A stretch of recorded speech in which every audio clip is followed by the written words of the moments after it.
Children, imagine a land where the earth whispers ancient secrets, where the rivers shimmer with stories, and the skies stretch wider than your dreams. This is Southern Africa, a place of breathtaking beauty and incredible treasures. But it's also a land that has been hurt, its animals hunted, its minerals stolen, and its air and water polluted. Today, let me tell you about a time in the future when the animals decided to speak, not in whispers or roars, but in clear, loud voices. And when they spoke, the world finally listened. The story begins in the heart of the Kalahari Desert, where a group of animals had gathered under the ancient baobab tree. Elephants with wrinkled wisdom, rhinos with armored grace, and even a mischievous meerkat or two stood side by side. There was an urgency in the air, a call to action that had brought them together. "This cannot continue," bellowed Rafiki, the oldest elephant. His tusks gleamed in the moonlight, a stark reminder of how many of his kind had been lost to poachers. "We are more than trophies. We are guardians of this land." "And what about us?" added Malaika, a young rhino. "Do you know how many of us are left? Not enough to fill a classroom. We need help, or soon there will be none of us." "But what can we do?" asked Timo, a curious meerkat who had climbed onto Rafiki's back. "Humans don't understand us, they don't listen." Rafiki's wise eyes twinkled.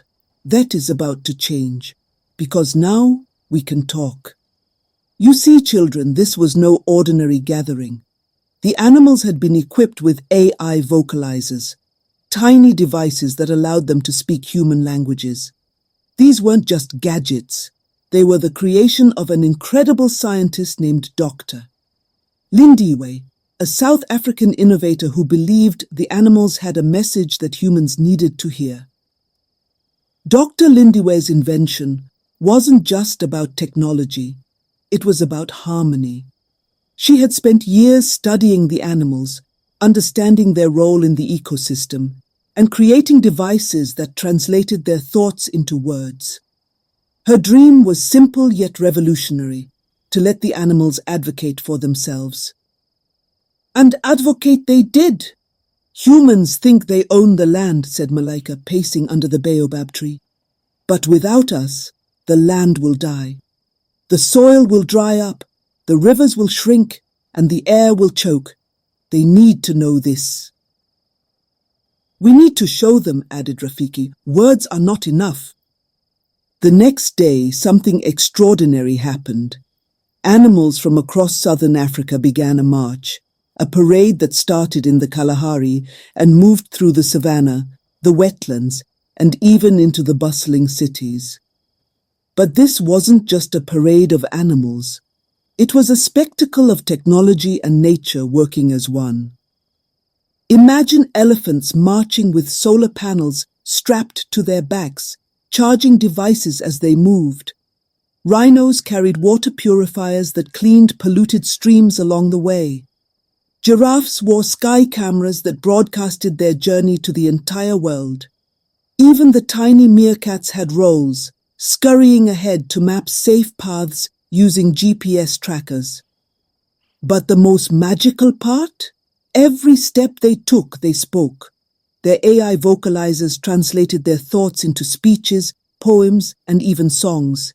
People gathered along the roads, awestruck by what they saw and heard.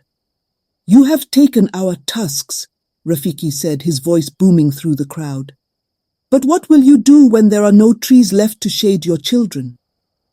"You have polluted our water," Malaika added. "But what will you drink when the rivers run dry?"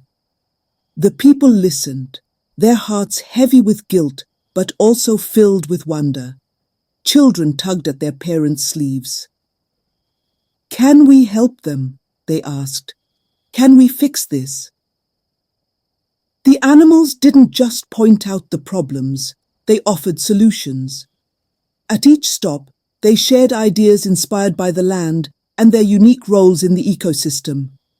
Elephants taught about reforestation, explaining how their movement spreads seeds and helps forests grow. Rhinos spoke about protecting water sources, and even the meerkats demonstrated the importance of teamwork. In Cape Town, the animals met with scientists and engineers. Together, they unveiled a groundbreaking project, the Savannah Grid, a network powered by minerals like cobalt and platinum that had been responsibly mined from the land.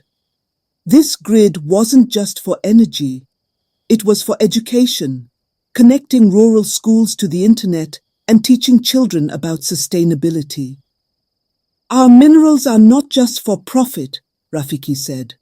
They are for progress, and progress means leaving the earth better than we found it. The crowd erupted in applause, but it was the children's voices that rang the loudest. "We can help," they shouted.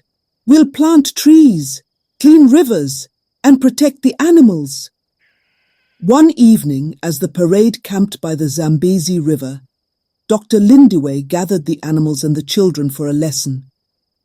"Do you know what climate change is?" she asked. A young boy raised his hand. "It's when the earth gets too hot, right?" "That's part of it," Dr. Lindiwe said, smiling. "But let me explain it like this. Imagine the earth is wearing a blanket. It needs the blanket to stay warm, but humans have been adding too many layers. Now the earth is too hot and it's making everything harder, growing food, finding water, even keeping animals safe." "So we need to take the extra blankets off?" asked a girl, her eyes wide. "Exactly, Doctor," Lindiwe replied.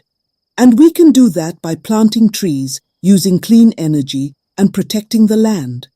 But it's not just about what we stop doing, it's about what we start doing." Malaika nodded. "Start treating the earth like family," she said. "Because it is." The parade ended at Victoria Falls, where the animals and humans held a grand celebration. Children sang songs about the earth, scientists unveiled new green technologies, and the animals shared their final message. "This isn't just about saving us," Rafiki said. "It's about saving all of us, animals, humans, and the land we share." Dr. Lindiwe stood beside him, her voice filled with emotion. "Southern Africa has always been rich, not just in minerals but in wisdom. And now we've shown the world how to use that wisdom to heal the planet." As the sun set over the falls, the animals returned to their homes, their AI vocalizers glowing faintly in the twilight. But their voices remained in the hearts of everyone who had heard them, a reminder that the earth speaks to us every day. We just have to listen.